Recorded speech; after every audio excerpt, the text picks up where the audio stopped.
I've spent countless hours as a volunteer at Waverly Hills Sanatorium, a sprawling, eerie former tuberculosis hospital in Louisville, Kentucky, known for its grim history and paranormal reputation among Americans. I've joined numerous tours and overnight investigations, plunging into the building's shadowy corridors and decaying rooms. Let me start by saying this. It doesn't matter who you are, skeptic, believer, or somewhere in between. Things happen in that place that defy explanation. I've witnessed events that shake you to your core, moments that linger in your mind long after you've left the sanatorium's crumbling walls. Over the years, I've seen people become possessed, their eyes rolling back as their voices turned guttural, speaking words that weren't their own. I've felt something cold and forceful try to seize control of my own body, a sensation like invisible hands gripping my mind, urging me to surrender. I've heard disembodied voices whispering in empty hallways, their words indistinct but heavy with intent. I've caught the unmistakable scent of cigar smoke curling through the air, only to find no one smoking, no source for the pungent aroma. I've been shoved against a wall by an unseen force, the impact sudden and jarring. I've seen a doppelganger, a chilling, identical copy of a living person, staring back from a darkened corner. I've watched inanimate objects, like chairs and doors, move on their own, creaking and scraping as if guided by invisible hands. You name it, it's happened there. The sanatorium is a crucible of the unexplainable, a place where the veil between worlds feels paper thin. But the most striking experience, the one that seared into my memory, happened during an overnight investigation about 5 years ago, when I was 21. I was a college student then, living in southern Ohio, about 45 minutes from Cincinnati, attending a small college with a niche major that kept me isolated from friends and family during the week. My friends were scattered across the Midwest at their own universities, and my family stayed back in my hometown.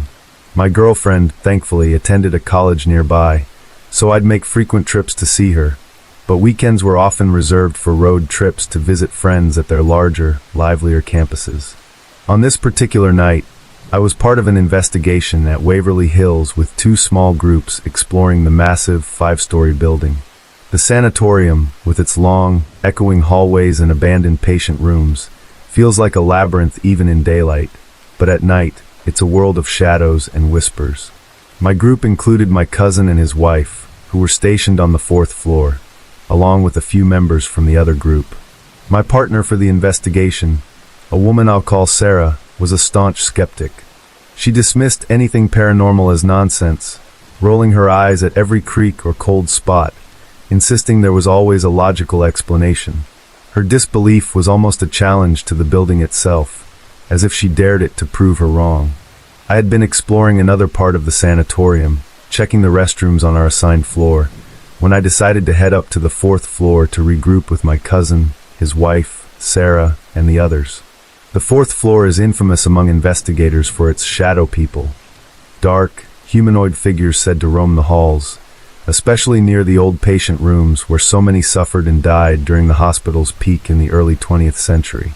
As I climbed the stairs, the air grew heavier, the silence broken only by the faint drip of water somewhere in the distance. The beam of my flashlight cut through the darkness, illuminating peeling paint and rusted gurneys left behind decades ago. When I reached the 4th floor, I expected to find the group waiting, maybe joking or comparing notes. But the hallway was empty. No cousin, no wife, no Sarah, no strangers from the other group. Just silence, thick and oppressive. I called out softly, my voice swallowed by the vastness of the building. No response. A prickle of unease crawled up my spine, but I figured they'd wandered off to investigate a noise or check another room. I headed back downstairs, my footsteps echoing, intending to search the lower floors. I found them on the 2nd floor, huddled together in a small, windowless room that once served as a nurse's station. They were visibly shaken, pale, wide-eyed, and clinging to each other. Even Sarah, the unshakable skeptic, was trembling, her face streaked with tears. My cousin's wife was gripping his arm so tightly her knuckles were white. The strangers from the other group, people we'd only met that night, looked just as rattled, their flashlights shaking in their hands. I asked what happened, my heart pounding as I took in their fear. They all spoke at once, their words tumbling over each other, but the story they told was eerily consistent.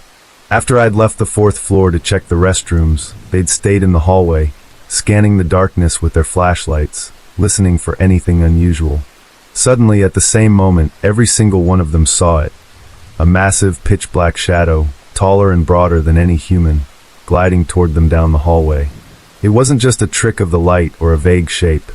It had weight, presence, and purpose, its edges sharp against the dim glow of their lights.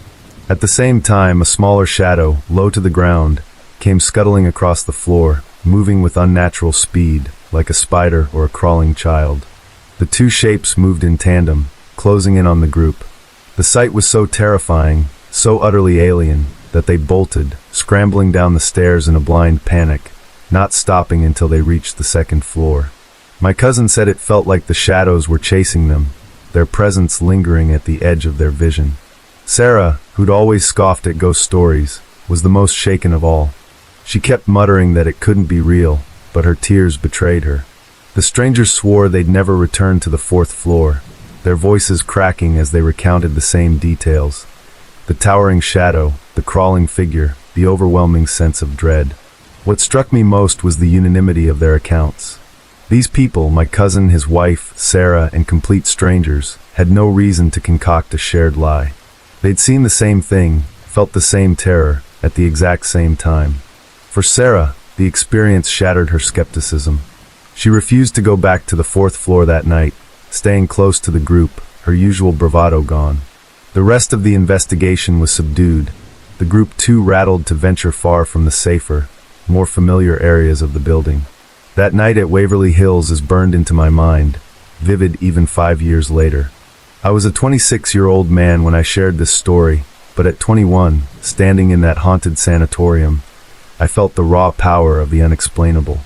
The shadows on the fourth floor weren't just a story. They were a force, a reminder that some places hold secrets we can't rationalize. Waverly Hills is one of those places, and that night, it showed us all something we'll never forget. I was 21, a college student living in southern Ohio, about 45 minutes from Cincinnati, attending a small college with a specialized major that kept me isolated from most of my friends and family during the week. My friends were scattered across the Midwest at their own universities, and my family stayed back in my hometown. My girlfriend, thankfully, went to a college nearby, so I'd make 2 or 3 trips a week to see her, often studying together. On weekends, I'd hit the road to visit friends at their bigger, more exciting campuses. This particular weekend, I was gearing up for a 2-hour drive to see my buddy Kyle at his school, a place I won't name for privacy. I'd made the trip maybe 30 times before, so I knew the route like the back of my hand, no GPS needed. It was a Friday afternoon, and I'd just finished classes for the day. I set off around 5:50 p.m., aiming to reach Kyle's dorm by 8 p.m., right on time for a night of college fun. Think binge drinking and scarfing down greasy food, the kind of stuff you live for at that age. About 15 minutes into my drive, my phone rang. It was my girlfriend, which was odd since I'd already told her I was headed to Kyle's. Worried something was wrong, I answered quickly. She explained that her car had broken down in her dorm parking lot as she was leaving for work.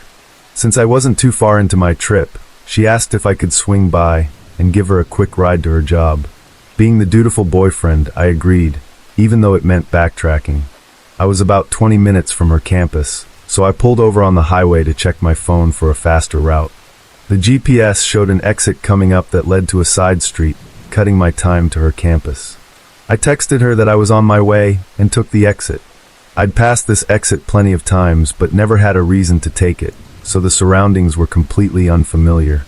The road wound through dense woods on the right, with the highway running parallel on the left. About half a mile in, the road curved, and trees closed in on both sides. It was October, and the woods were a stunning mix of warm colors, reds, oranges, and yellows, making the detour almost enjoyable. The area was quiet, with thick forest broken only by the occasional driveway and mailbox. Through the trees, I caught glimpses of nice houses, set back far enough to feel private. It was getting dark, and I had about a mile to go before my next turn. Then I noticed a Toyota parked on the side of the road. It had popped open. As I got closer, I saw a man in a shirt and tie, his head buried under the hood, clearly dealing with a broken-down car. There was no traffic behind me, so I slowed down and rolled down my window to ask if he was okay or needed to borrow my phone. He didn't seem to hear me at first, so I raised my voice and called out, "Hey man, is everything okay?" This time, he lifted his head from the engine and looked at me. He seemed like an ordinary guy, short brown hair, brown eyes, a bit of a 5 o'clock shadow, just a regular, unremarkable face you'd pass on the street. He smiled and explained he was on his way home from work when something went wrong with his engine. I offered my phone again, suggesting he could call for a tow or a ride. He brushed it off, saying he had a car service that would pick up his car, but they were closed until the next morning. Then he hesitated and asked, "I hate to ask, but could you possibly give me a ride to my brother's house? It's only 4 minutes from here." Looking back, that should have been a red flag. Why didn't he call his brother with my phone? But in the moment, I wasn't thinking straight. The guy seemed so normal, clean-cut, driving a nice car, not like the stereotypical hitchhiker you'd see in a horror movie. I was also bigger than him, so I figured I could handle myself if things went south. Plus, his brother's place was supposedly on the way to my girlfriend's campus, so I agreed to give him a quick lift. I'd later regret this decision, and my girlfriend would give me an earful for taking so long to get to her. But that's another story. I unlocked the passenger door, and he climbed in, pointing me toward his brother's house. For the first few minutes, things felt normal. I had music playing, some rap, probably 50 Cent or something similar, and we made small talk. But then I noticed something off. Every time a swear word came up in the lyrics, he flinched, like the words physically bothered him. It was subtle at first, but it happened consistently with every curse.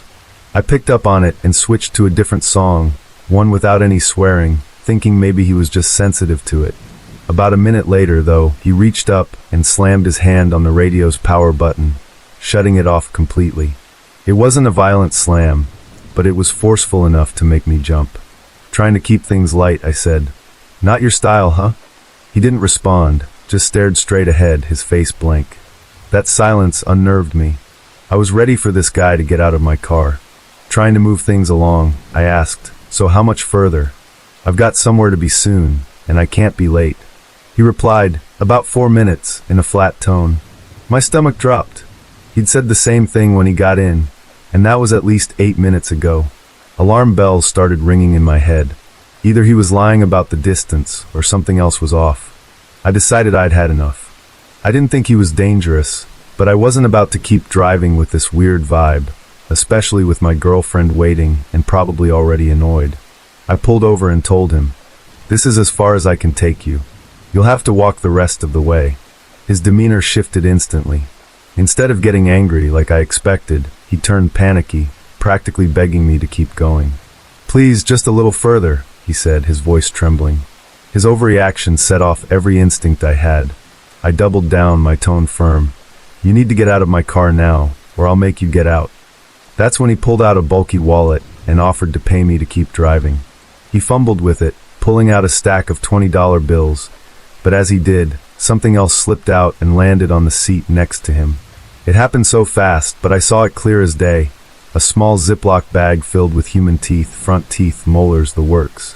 He snatched it up in a split second and shoved it back into his pocket, but the image was burned into my mind. My heart stopped. I freaked out worse than I ever have and screamed, "Get the hell out of my car!"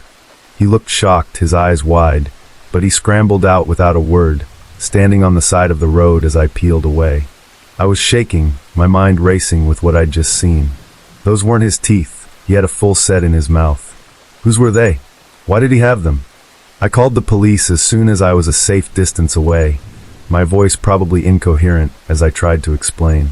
They told me not to pick up hitchhikers again, and said there was nothing they could do since no crime had been committed. I don't know where that guy was going or what he was doing, and honestly, I don't want to know. All I know is that bag of teeth haunted me then, and still does now. It was the creepiest damn thing I've ever experienced, and I've never taken that exit again. This happened last night to my mother, and it's left our whole family on edge. She was in my brother's room, tucking him into bed. He's 10 years old, and his room is on the second floor of our house in a quiet subdivision in southern Ohio, not far from Cincinnati. For context, A subdivision in the U.S. is a planned residential neighborhood, often with similar-looking homes and a safe, suburban feel. Not the kind of place you'd expect anything creepy to happen. My brother's room has a window directly across from his bed, so when he's lying down, he can see straight through it to the porch outside. My mom was lying on her stomach next to him, facing the bed, chatting softly to help him settle down for the night. From her position, she couldn't see the window, but my brother, lying on his back, had a clear view. All of a sudden, a light flickered on the porch, casting a glow through the window. My mom assumed it was me or my twin sister out there, maybe coming home late or stepping outside for some reason. But both of us were downstairs in the basement, nowhere near the porch. My brother, staring at the window, said, "That's weird." His tone was enough to make my mom pause. She rolled over to look at the window, and that's when she saw it. A shadow pressed against the glass, not just a vague shape, but the distinct outline of a human figure. We have plants on the porch, some potted ferns and flowers, but she said it didn't look like any of them. The shadow was too tall, too defined, with shoulders and a head that moved slightly, as if someone was standing just outside. Her heart racing, my mom got up, left my brother's room, and came downstairs to ask if either of us had been outside. When she found us in the basement, playing video games and completely unaware of anything upstairs, her face went pale. She went to the front door to turn off the porch light, thinking maybe it was casting odd shadows. But when she checked, the porch light wasn't even on. That sent a chill through her. She unlocked the front door and stepped out onto the porch to investigate, walking over to my brother's window to see if anything could explain the shadow. A branch, a reflection, anything. There was nothing. No plants out of place, no animals, no sign of anyone having been there. She turned on the porch light for good measure and went back to my brother's room to check again. The shadow was gone, the window now showing only the empty porch under the glow of the light. What makes this even creepier is the context of our home. We live in a subdivision, not some isolated cabin in the woods. Our house is set back from the street with a long driveway, so our porch is a good distance from the road. For someone to be standing there at midnight, they'd have to deliberately walk up our driveway and onto our porch for no apparent reason. That alone is unsettling. But there's more. Later that night, we all heard strange noises outside, rustling like footsteps in the gravel, and a faint tapping that stopped as soon as we tried to listen closely.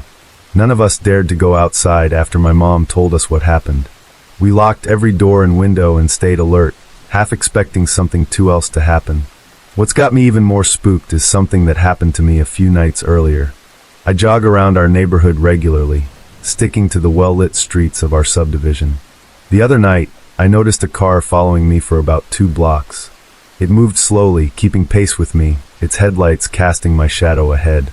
I sped up, and it eventually turned away, but it left me rattled. I don't know if it's related to what my mom and brother saw, but the timing feels too coincidental to ignore. The whole thing has left us shaken, wondering who, or what, was on our porch that night and why. It's not like we live in the middle of nowhere, but something about that shadow and those noises feels deeply wrong. This happened when I was a 10-year-old girl growing up in southern Ohio, not far from Cincinnati, in a quiet suburban neighborhood, much like the subdivisions familiar to many Americans. Rows of family homes, green lawns, and a sense of safety. I had a golden retriever husky mix named Coda, who was just 6 months old at the time. He was my best friend, a fluffy bundle of energy with bright eyes and a playful spirit. I adored him. Every day after school, I'd race home, my backpack bouncing, just so I could play with him before tackling my homework. We'd wrestle in the backyard, toss a ball, or just lie in the grass while I told him about my day. Coda was my confidant, and like most kids, I'd pour my heart out to him, talking about my friends, my crushes, or whatever drama was brewing in my 4th grade world. One afternoon, my mom was driving me to my badminton class, a weekly activity at the local community center, where I'd swing a racket with other kids my age, trying to keep the shuttlecock in the air. We were running a bit late, and as we drove, Mom suddenly remembered she'd forgotten to pick up an important package from her boss at the post office. She said it'd be a quick stop, so we pulled into the parking lot of our small-town post office, a familiar spot with a few parking spaces out front. She found an empty spot, parked, and told me to stay in the car with Coda while she ran inside. "I'll be right back," she promised, cracking the back window just enough to keep the air circulating so we wouldn't overheat. The gap was small, maybe wide enough for someone to slip an arm through if they tried hard, but it felt safe enough. Mom dashed off, leaving me and Coda in the back seat of our minivan. I settled in, petting Coda's soft fur as he sprawled across my lap, his tail wagging lazily. I started chatting with him, as I often did, rambling about my friends, school, and whatever else popped into my head. To a 10-year-old, talking to your dog like they're your therapist is perfectly normal. Coda tilted his head, his big brown eyes fixed on me like he understood every word. The parking lot was quiet, just a few cars parked nearby, and the late afternoon sun cast long shadows across the pavement. Then I noticed someone approaching the car, a man, his figure obscured by a dirty, tattered hoodie. He looked rough, like someone who'd been living on the streets, with unkempt hair spilling out from under the hood and grime smudged on his hands. In our small town, seeing someone who appeared homeless wasn't common, and it made me uneasy. He stopped by the driver's side window and knocked, the sound sharp against the quiet. "Hey kid, is your mom around?" he asked, his voice low and raspy. My stomach twisted. Coda's ears perked up, and he shifted in my lap, his body tensing. I tried to stay calm, remembering what my parents taught me about strangers. "Yeah," I said, my voice small but steady. "She's coming back any second." "Where is she?" he pressed, leaning closer to the window. Coda let out a low growl, a sound I'd never heard from him before. He was usually so gentle, always eager to lick anyone who came near. His reaction made my heart race. "She'll be here soon," I said, trying to sound confident. "Probably any moment now." There was a tense pause, his eyes locked on me through the window. Then, without warning, he shoved his arm through the cracked window, a knife glinting in his hand. I screamed, scrambling to the other side of the back seat, my back slamming against the door. Coda exploded into action, lunging at the window with a snarl, his teeth sinking into the man's arm like it was a piece of meat. The man yelled, jerking back, but the knife slipped from his grip as his hand hit the top of the window frame, clattering onto the seat. Blood seeped through a tear in his jacket, dark and spreading fast. He yanked his arm back through the window, cursing loudly, his face twisted in pain. I was shaking, tears streaming down my face, but I grabbed the knife, my hands trembling so badly I could barely hold it. In that moment, I remembered a scene from The Lion King, where Simba, cornered by hyenas, tried to scare them off with a roar. It was a silly thought, but I was a kid, desperate and terrified. I'd also overheard a 5th grader at school use a swear word that felt powerful at the time. Channeling all the courage I could muster, I pointed the knife at him through the window and yelled in my loudest, fiercest voice, "Get the hell out of here!" I waved the knife like I might throw it, though I had no idea how to do that. The man froze for a second, his eyes wide with surprise, then bolted, disappearing across the parking lot. I sat there, clutching the knife, my heart pounding so hard I thought it might burst. Coda was still growling, his fur bristled, but he pressed against me, protective and warm. When my mom returned a few minutes later, she saw the blood on the door and the knife in my hand. I blurted out the whole story, words tumbling over each other as I tried to explain what happened. She went pale, pulling me into a tight hug, checking me and Coda for injuries. We called the police from the car, but all I could describe was a dirty man in a hoodie who looked homeless. They searched the area, but found no one matching my description. That day is etched in my memory, the fear and adrenaline as vivid now as they were when I was 10. Coda was my hero, and I hugged him extra tight that night, grateful for his fierce loyalty. The incident left me wary of strangers for a long time, and even now, I can't help but double-check the windows when I'm in a parked car. It was a moment that showed me how quickly things can turn from normal to terrifying, and how a brave dog can make all the difference. Back in 2007, when I was about 19, I was dating a guy named Josh, and I'd spend days at a time at his house in a small town in southern Ohio, not far from Cincinnati. His place was a modest, single-story home with a finished basement, the kind of house common in American suburbs, with creaky floors and a lived-in feel. We'd mostly hang out in the basement, getting stoned and watching movies on an old couch, surrounded by the glow of a TV and the faint smell of popcorn and weed. Early in our relationship, Josh mentioned in passing that his house was haunted. I laughed it off at first, thinking he was just messing with me, but he insisted it was true, describing strange sounds and unexplained events that had been happening for years. I didn't take it seriously until I experienced it myself. The most common occurrence was what Josh called the voices. We'd be sitting in one part of the house, say the living room or the basement, and suddenly, it sounded like a television had been turned on at full volume in another room. It was always the same, a man and a woman arguing, their voices loud but muffled, like you could almost make out the words but not quite. The sound was so real you'd swear someone was there. The first time it happened, I was sprawled on the couch in the main floor living room, half watching a movie. The voices erupted from the direction of Josh's dad's bedroom, down the hall. I froze, thinking his dad must have come home early from his week-long work trip. Josh sighed like it was routine and got up to check. I trailed behind, curious but uneasy. We walked down the hall, the voices growing louder with every step, a heated back and forth that filled the air. But the moment Josh touched the door handle to his dad's room, the sound cut off, like someone had flipped a switch. We opened the door to find the room empty. No TV, no radio, no open windows, nothing plugged in. Just a neatly made bed and a dresser covered in family photos. The silence was heavier than the noise had been. We shrugged it off and headed back to the living room, but as we sat down, I heard it again, faintly, the same man and woman arguing, now coming from the very room we'd just left. It was like the sound followed us, playing games with our senses. This happened a handful of times during my stays, the voices bouncing from room to room, always stopping when we got close, then starting again somewhere else. It was unnerving, like the house was toying with us. Josh said it had been going on for years, and he'd given up trying to explain it. But one night in the basement took things to a whole new level.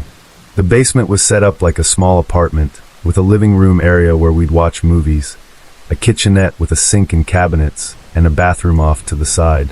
We were lying on a blanket on the floor, high and half asleep, the TV droning softly with some late-night rerun.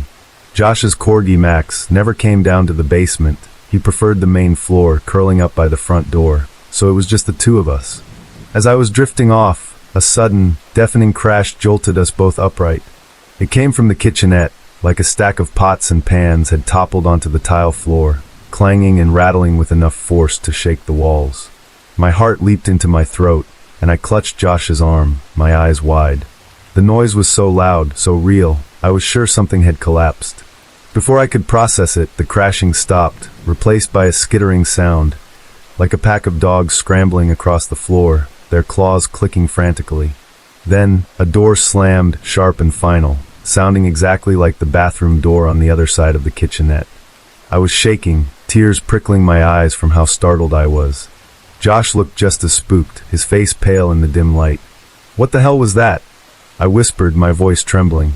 He didn't answer, just grabbed a flashlight from the coffee table. I made him check, practically pushing him toward the kitchenette door. He opened it slowly, the hinges creaking, and shone the light inside. Nothing.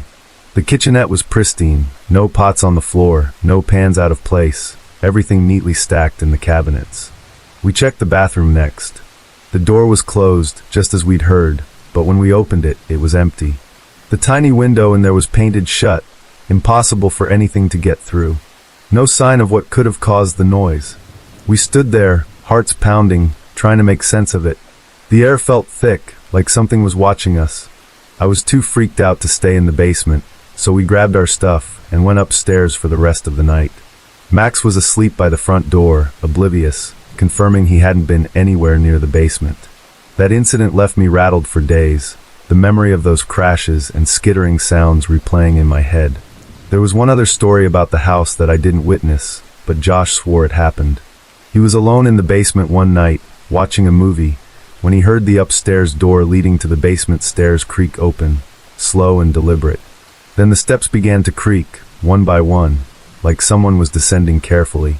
Thinking it was his dad trying to scare him, something his dad had done before, Josh decided to turn the tables. He crept to the bottom of the stairs, ready to jump out and surprise his dad the moment he reached the last step. But as he waited, he heard the upstairs door slam open again, and his dad's voice called out, startled, from the top of the stairs. They both burst out at the same moment, each thinking the other was trying to prank them.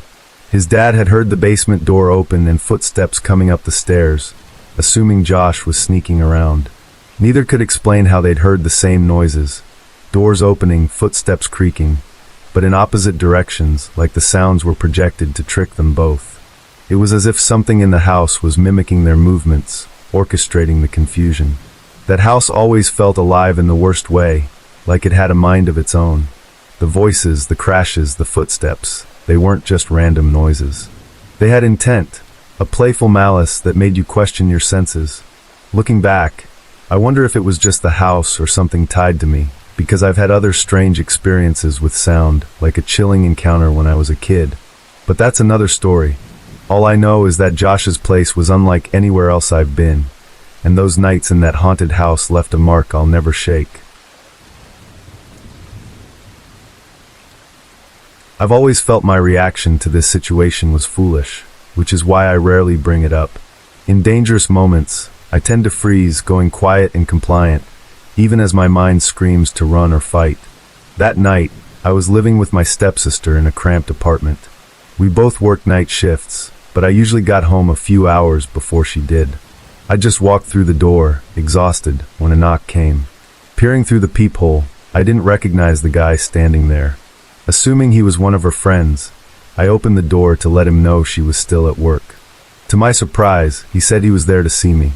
He introduced himself as a neighbor, living a few doors down, and mentioned he'd noticed me carrying a guitar case to and from my car. He asked if I played. I nodded, confirming I did. It was clear by now that he was very drunk, his words slurred, his eyes glassy. He asked if I'd play something for him. Every instinct told me this was a bad idea, but I've never been good at saying no. Hesitantly, I agreed. He stepped inside, and as he did, he locked the door behind him. My stomach dropped, but the situation was already spiraling. I started toward my bedroom to grab my guitar, and he tried to follow.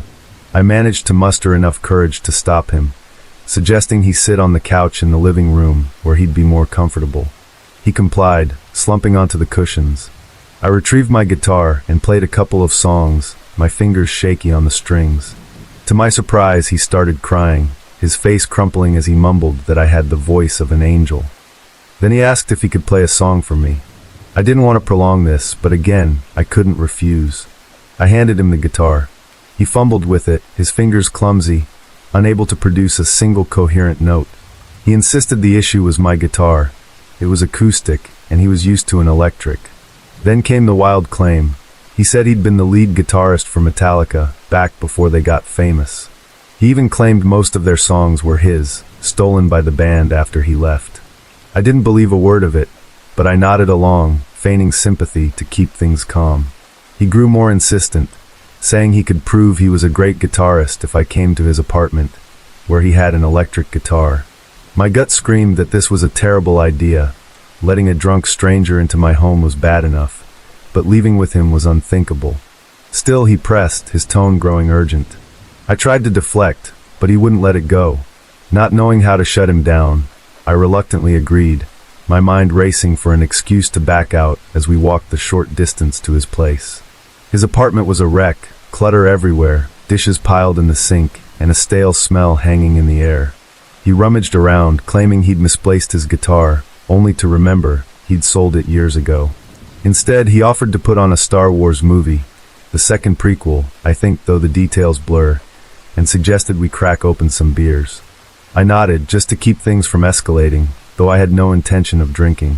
He started the movie and launched into more absurd stories, claiming his family had been involved in filming it, along with other outlandish lies that fell apart under scrutiny. About 20 minutes into the movie, his mood shifted.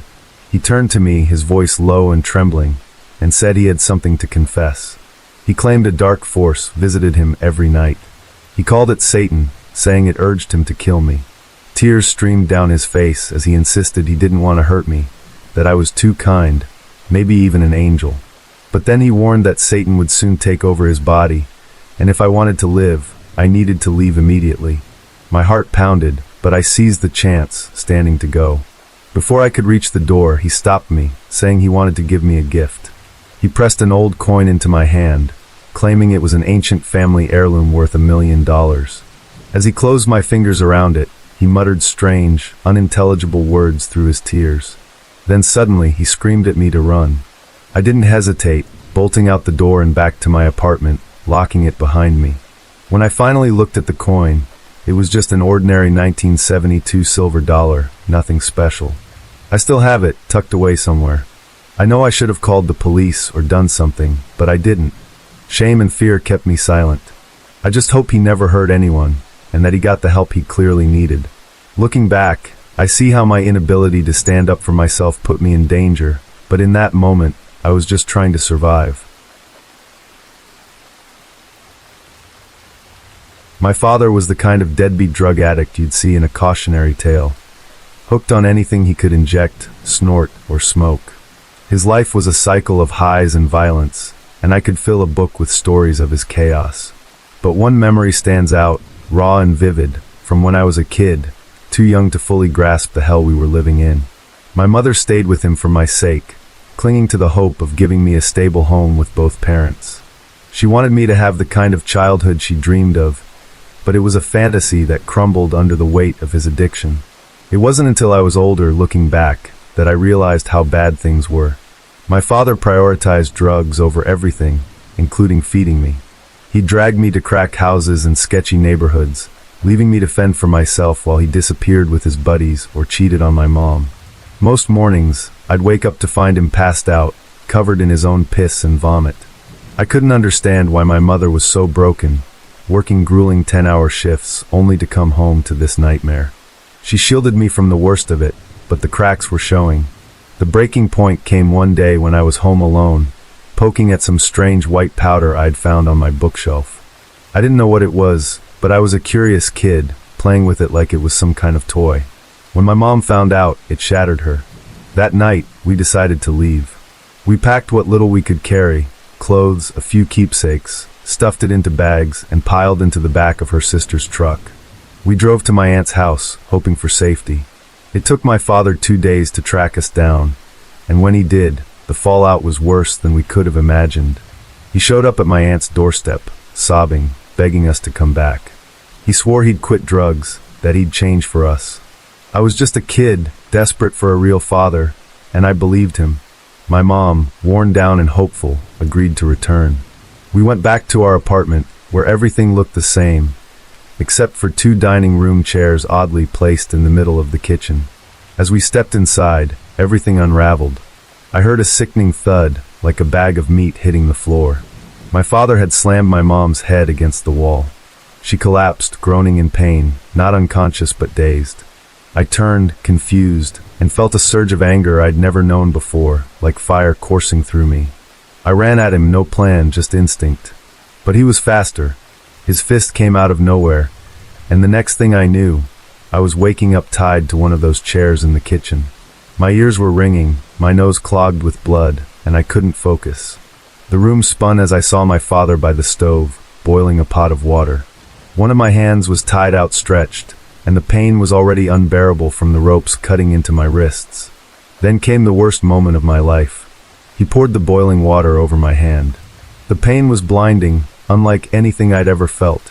I screamed, and for the first time, I saw my mom cry, her face twisted in horror. If the neighbors hadn't called the police, I'm sure we would have died that night. The cops arrived, and I was rushed to the hospital, treated for second-degree burns covering 3/4 of my hand. The blisters were massive, 2 huge ones and a smaller one, and when they finally popped, the skin underneath was strangely smooth. I also had a fractured orbital bone and a broken nose. My mom filed for divorce the next day, and my father was charged with aggravated assault. He was ordered not to contact us until the trial. For a while, I thought we were safe. My mom and I moved to a new apartment, and I spent most of my time holed up in my room, trying to process everything. About a month later, my mom pushed me to get out and ride my bike, to feel like a kid again. I was 2 blocks from home when I saw it, an old Ford with a New York Rangers sticker on the bumper. My father was a die-hard Rangers fan. My heart raced as I pedaled full speed into a nearby park, its exits too narrow for a car to follow. I watched from a distance as he circled the park, his car prowling like a predator. I knew if I tried to leave, he'd be waiting. I turned left, doubling back through a path beside the one I'd entered, using the houses around the park as cover. My mind was blank except for one word: run. I didn't scream for help, I just kept moving. But he was faster. He pulled up at the end of the exit, slurring, "I'm your father. I just want you to come home with me." His words were barely coherent, his eyes wild. He got out of the car, hugged me, and I hugged him back, too scared to resist. As I started to pull away, his hand clamped over my mouth, his other arm grabbing my waist. Before I could react, he shoved me into the trunk and slammed it shut. The darkness was suffocating. The only sounds were the faint crackle of a police scanner on the radio and the hum of the car's engine. I'd seen on TV that some cars have a trunk release inside, but I couldn't find one in the pitch black. My hands fumbled over empty bags, papers, and some plastic tubing, nothing I could use to escape or defend myself. My mind raced with terrifying possibilities. Would he kill me? Was he planning to disappear with me, to start some twisted new life where my mom could never find me? I thought about how she'd blame herself, how this would break her. I lost track of time, though I later learned it was only about 20 minutes. Then a jolt. My father lost control of the car and crashed into oncoming traffic on a busy road. I was thrown around in the trunk, the impact breaking 2 ribs, refracturing my orbital bone, and dislocating my shoulder. My father died on impact. The trunk popped open in the crash, and the rush of fresh air mixed with the metallic taste of blood in my mouth is something I'll never forget. The ambulance arrived first. The paramedics were cautious, worried I might be paralyzed from the crash. I was murmuring nonsense, barely conscious, as they pricked my feet with a pen to check for sensation. They loaded me onto a stretcher as police swarmed the scene. At the hospital, my clothes were cut off and replaced with a blanket. They put me in a dark room, the only light coming from a TV playing Dora the Explorer. A nurse explained they'd need to sedate me, so the doctors could treat my injuries. I screamed that I wouldn't sleep, terrified of closing my eyes, but the drugs took over, and I drifted off, fighting the restraints until I couldn't anymore. When I woke, I was being wheeled back to my family. I screamed and cried, overwhelmed, but my mom and relatives were there, calming me down. I spent the next week in the hospital, watching every episode of Pokémon I could, trying to escape into something normal. I'm still not fully okay with what happened. For a while, I turned to drugs and alcohol to numb the pain, but I kicked them because I refused to become like him. I often wonder what life would have been like with a normal father, in a normal family. But that's a dream that never existed for me. It was the summer of 2005, and my husband, kids, and I were staying at a resort in Rockingham County, North Virginia, alongside my brother-in-law and his family. I was 28 at the time, and while I don't recall the exact month, the news was dominated by the disappearance of Natalee Holloway, a story that hung heavy in the air. We were staying in a spacious 2-bedroom apartment within a cluster of similar units, surrounded by a large parking lot. The resort was nestled in the mountains, a familiar landscape for me since I grew up in the mountains of North Carolina. I woke up early one morning, before the rest of my family stirred, craving some exercise to clear my head. I slipped into my workout clothes and headed out for a walk. The road outside the resort wound upward, a steep incline that promised a good workout. For someone used to mountain terrain, it felt invigorating, though challenging. The air was crisp, and I didn't notice the sound of a car approaching until it was right beside me, startling me. A man, white with brown hair, maybe in his 30s, was driving slowly, keeping pace with my steps. He leaned out the window and called, "Hey, you want a ride?" I glanced at him, trying to stay calm. "No, thank you. I'm just taking a walk." "Thanks." His offer felt odd, out of place on this quiet country road. I'd never been approached like this before, and it set me on edge. I figured he might think I was stranded or needed help, a misunderstanding I could clear up with a polite refusal. But he didn't drive off. Instead, he kept his car creeping alongside me, matching my pace. "I can give you a ride," he said again, his voice insistent. By now, alarm bells were ringing in my head. I tried to hide my growing unease, keeping my eyes forward, focusing on the road ahead. "No, I'm okay. Thanks," I repeated, my tone firm but not confrontational. His car was an older model, small and dark-colored, maybe dark blue or gray, though I'm no car expert, and the details didn't stick. He didn't let up, continuing to drive beside me, repeating his offer. Each refusal seemed to make him more persistent, and I could feel the tension building. My mind raced, calculating my options. The resort was too far behind me to turn back easily, but up ahead, there was another cluster of apartments like the one we were staying in. They were closer than my own unit, and I decided that if he made a move, I'd sprint toward them. Even if he had a gun, I told myself I'd run for it, weaving through the buildings for cover. The road was narrow, and I hoped the presence of other people nearby would deter him. Just then, another car approached from behind, forcing him to pull forward. I kept walking, my heart pounding, aiming for the apartments. When I glanced up, I saw he'd stopped at the top of the hill, turned his car around, and was now facing me, idling in the middle of the road. It felt like he was waiting, either for me to reach him or to come back down and try again. I second-guessed myself. Maybe I should have turned back when I had the chance. But I was committed now, moving steadily toward the apartments, determined not to show fear.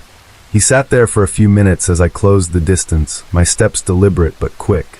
Another car came up behind him, forcing him to move again. As he drove past me, heading back down the hill, he leaned out and shouted something, his voice loud and angry, though I couldn't make out the words. The rage in his tone chilled me. He sped off in the direction we'd come from, and just like that, he was gone. I reached the apartments, my pulse still racing, and took a moment to catch my breath. The encounter left me shaken, wondering what his intentions had been. Was he just a creep, or was there something darker at play? The way he lingered, refusing to take no for an answer, felt predatory, like a moment ripped from a true crime story.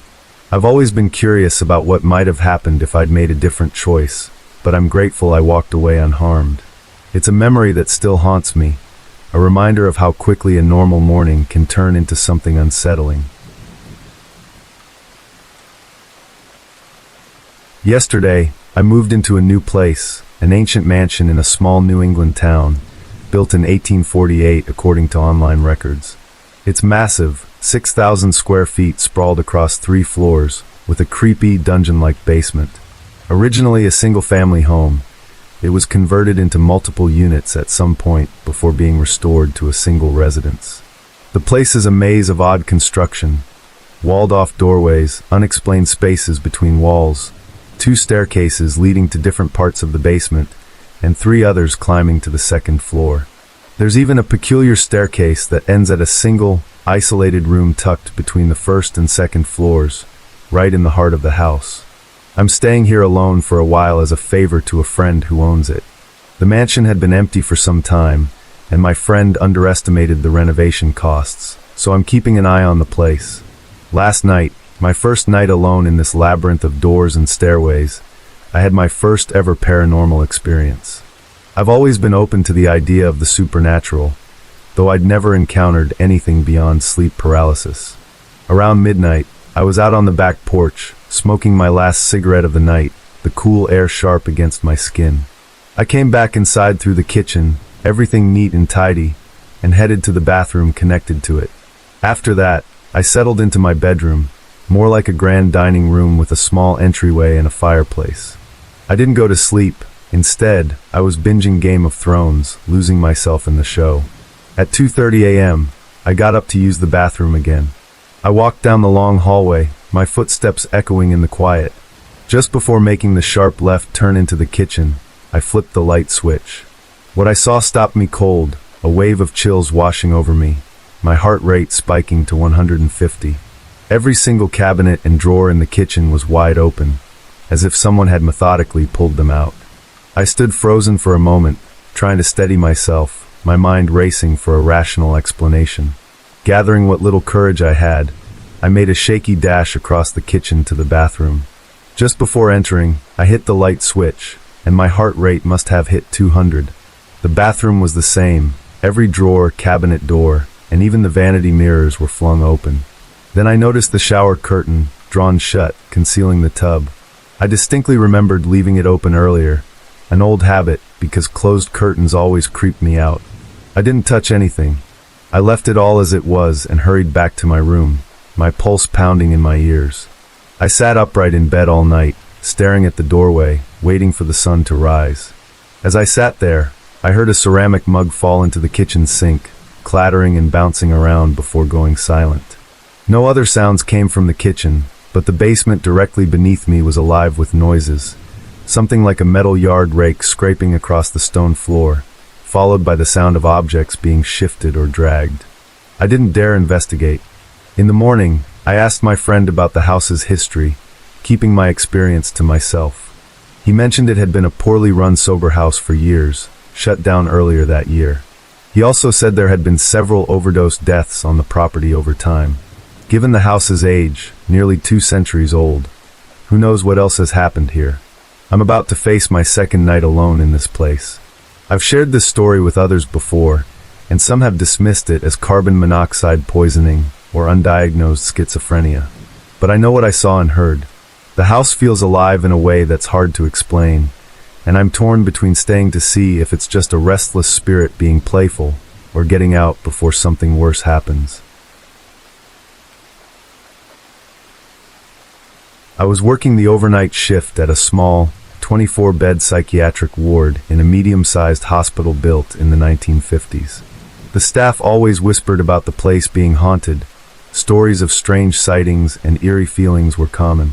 I'd been there for about 10 years, though, and never experienced anything paranormal myself. I was starting to think it was all just hospital lore, the kind of tales people tell to spook new hires. But that changed one night around 1 a.m. A tech stationed outside a sleeping patient's room, doing direct line-of-sight observation, came rushing to the nurse's station with another tech in tow. Their faces were pale, eyes wide with urgency. They said they'd just seen a shadow person, a dark, human-like figure with no clear features, walk out of room 610, glide down the hall, and slip into the assistant director's office. The monitor tech, whose job was to watch the unit's camera feeds, chimed in, confirming she'd seen it too on the screen. I felt a pang of jealousy. Everyone seemed to have a ghost story except me, and I was determined to see something for myself. I decided to walk down the hall and check it out, peering through the windows of the assistant director's office door. I'd been down that hallway countless times, probably 10,000 or more, over the years, but this time felt different. The air grew colder with every step, far colder than even the chilliest winter nights in the hospital. It wasn't just the temperature, though. There was a heaviness, an oppressive weight that made each step harder than the last. My chest tightened, and I felt something unsettling, an overwhelming sense of hatred, pure and raw, like whatever was there wanted me to know it despised me. It didn't feel human, like it had never been human, and loathed all of us who were. I glanced back and saw the entire crew at the nurse's station, their heads peeking around the door watching me. No way was I going to chicken out in front of them. I forced myself to keep going, but the closer I got to the office, the worse it felt. About 5 feet from the door, a crushing sense of impending doom hit me, like I was certain I'd die if I took another step. My body refused to move closer, as if an invisible wall held me back. Then, the blinds in the office door's window swung open on their own. I saw it, a shadowy outline with a cone-shaped head, like someone in a hooded robe, its mouth frozen in a silent, eternal scream, with gaping holes where eyes should have been. Panic took over. I turned and ran back toward the nurse's station, toward the safety of other people, not daring to look back. When I reached the station, my co-workers said I was white as a sheet, trembling, mumbling incoherently, and drenched in cold sweat. The monitor tech pulled up the camera footage and showed me what they'd seen. A misty black fog had chased me about 150 feet down the hall before dissipating near room 610. Everyone at the station had witnessed it, both in person and on the feed. I wanted to keep a record of it, but the hospital administration shut that down fast. They said releasing the footage could damage the hospital's reputation, especially for the psych ward. I tried to record it on my phone the next shift, but they forced me to delete that too. Still, I had 7 solid witnesses who saw the whole thing. Co-workers who'd been there, who felt the same eerie chill and saw that unnatural shadow. That night changed me. I'd always been skeptical, but standing in that hallway, feeling that hatred and seeing that figure, I knew something otherworldly was real, and it wanted nothing to do with us. This is both my own story and one shared with my uncle, aunt, cousins, and mom, centered around a house in Indiana we called the Red House. It was my first brush with the paranormal, but far from my last. My uncle, aunt, and their 3 kids, CJ, Nicole, and Joe, moved into the house in the early 1990s. It was a large 2-story shingle-style home on a corner lot, painted a striking red. The basement was unsettling, mostly unfinished with dirt floors and rough stone walls, and it had a detached garage.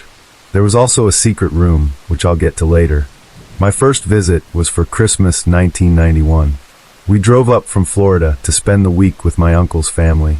Before the trip, I talked to my cousin CJ, the middle child, sandwiched between his older sister, Nicole, and younger brother, Joe.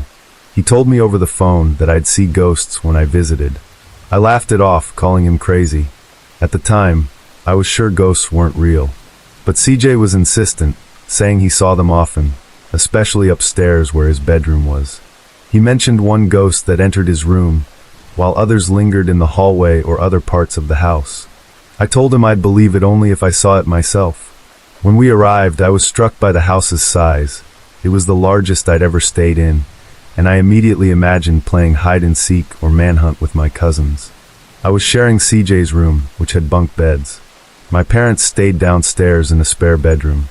As I climbed the stairs to CJ's room, I noticed the upstairs hallway was unusually long, but had only 3 doors. A bathroom on the left, Nicole's room on the right, and CJ's room at the far end. His room was massive, like a small ballroom. Straight ahead was the bunk bed with a large window behind it. To the right, he had a TV and video game system, and to the left, toys and Hot Wheels racetracks were scattered. There was also a small crawlspace door on the left wall, barely noticeable. That first night, CJ shared more stories about the ghosts he'd seen in his room and around the house. His tales spooked me, but I remained skeptical. I couldn't help noticing the dark circles under his eyes, though. He said he barely slept, often staying up most nights, too uneasy to rest. We went to bed, and nothing strange happened. But the next day things changed. On the second day, after playing outside, CJ and I went to his room to watch a movie and mess around with toys. We set up his Hulk Hogan wrestling tent in the middle of the room, pretending it was a stadium for our action figures. To keep Nicole from barging in and messing with our setup, we placed a Spytek motion sensor toy by the door. It would beep if anyone entered. As we played inside the tent, it started to shake lightly. I barely noticed at first, thinking it was just us moving around. But within a minute, the shaking grew violent, the fabric flapping wildly. I assumed Nicole was pranking us and peeked out, but the doorway was empty. By the time I ducked back inside, the shaking stopped. CJ was frozen, staring at the tent's unzipped window, his eyes fixed on nothing. Seconds later, the tent shook again. I leapt out and saw it tremble for a moment before going still. I accused CJ of trying to scare me, but his pale face told me he was just as shaken. I considered Nicole, but the motion sensor's beep when I opened the door proved no one else had entered. I checked, and Nicole was in her room, lying on her bed, watching TV. Though rattled, I still wasn't convinced a ghost was responsible. At dinner, I told my parents, who chuckled, dismissing it as imagination. My uncle added, "Did CJ's stories get to you too?" Apparently, CJ had told his parents about his experiences, but they brushed them off as a kid's overactive mind, refusing to entertain the idea of ghosts. That night, I slept on the bottom bunk, CJ on the top. What happened next is seared into my memory. As I was dozing off, CJ reached down from the top bunk and whispered for me to look down the hall. The bunk bed was positioned so that, depending on which side you lay on, you could see straight down the long upstairs hallway. I turned my head and saw a tall, slender man walking slowly toward our room. He wore a toboggan hat and a long coat, his face covered in what looked like soot or dusty powder. Below his knees, there were no legs, just empty space, as if he floated. My heart pounded. He vanished before reaching the room, dissolving into the air in seconds. I was paralyzed with fear, turning my face into my pillow, trembling. A few minutes later, an icy chill crept over the side of my body, facing the door. I slowly turned and saw a woman, clear as day, standing inches from me. Her clothes were tattered, and she held a cat. She had a musky smell, like stale perfume, faint but distinct. Her body reminded me of the Fratelli mom from the Goonies, gaunt and eerie, but I couldn't make out her face. I couldn't scream or call for my parents. I buried myself under the sheets, pillow over my head, and stayed that way most of the night, too terrified to move. The next morning, I ran downstairs and told my mom. Unlike the day before, she didn't laugh it off. She hugged me, saying everything would be okay, and that some things couldn't be explained. A few days later, on Christmas, we opened presents and went outside to ride bikes and rollerblade. While we were out, my mom went upstairs to shower, alone in the house. She heard the bathroom door open and footsteps approaching the shower. Thinking it was my stepdad, she called out but got no response. When she pulled back the shower curtain, the door was open and a cold burst of air hit her face, strong enough to push her back a few steps. A towel on the countertop fell to the floor. After her shower, she asked my stepdad if he'd been in the bathroom, but he'd been outside with us the whole time. Years later, when I was a teenager, she admitted the house had creeped her out from our first night there. She'd felt watched and sensed a breath on her neck while walking the hallway alone. We left a few days after Christmas. I felt awful for CJ, who had to keep living in that house, tormented by whatever was there. Not long after, the activity escalated, and my uncle and aunt started having their own experiences, which finally pushed them to sell the house and move a few blocks away. Here are some of the incidents they shared with me, in no particular order, just as I remember them telling me. Their old German shepherd, Yankee, had bad hips and split his time between the house and the detached garage, where he liked to hide during storms. One night, something spooked him so badly that he leapt through a small garage window, nearly 6 feet off the ground, and was found pawing frantically at the back door. Another time, after returning from a vacation, they found their 500-gallon fish tank shattered, all the fish dead. The tank's glass was thick, and there was no sign of anything heavy falling to break it. Once my youngest cousin Joe was at the top of the stairs, playing with a slinky while Nicole watched from below. Suddenly, Nicole said it looked like Joe was pushed from behind. His body lurched forward, and he tumbled down the stairs, breaking his clavicle. She didn't see anyone behind him, just described the motion, like an invisible force had shoved him. Before moving out, they explored the crawl space in CJ's room, which they'd thought led nowhere. After clearing out bags of old rat poison, they realized it was a passageway. Crawling through the tight space for about 8 feet, they found a hidden room, like a time capsule. It was thick with dust and cobwebs, the air stale. An old desk, boxes of worn shoes, and newspapers from the 1930s and 1940s were scattered around. My uncle was stunned they'd lived there for years without knowing the room existed. Even the landlord was surprised when they told him, claiming he had no knowledge of it. The house earned its nickname, the Red House, because of its exterior. The first year my family lived there, the landlord hired painters to cover the red with yellow.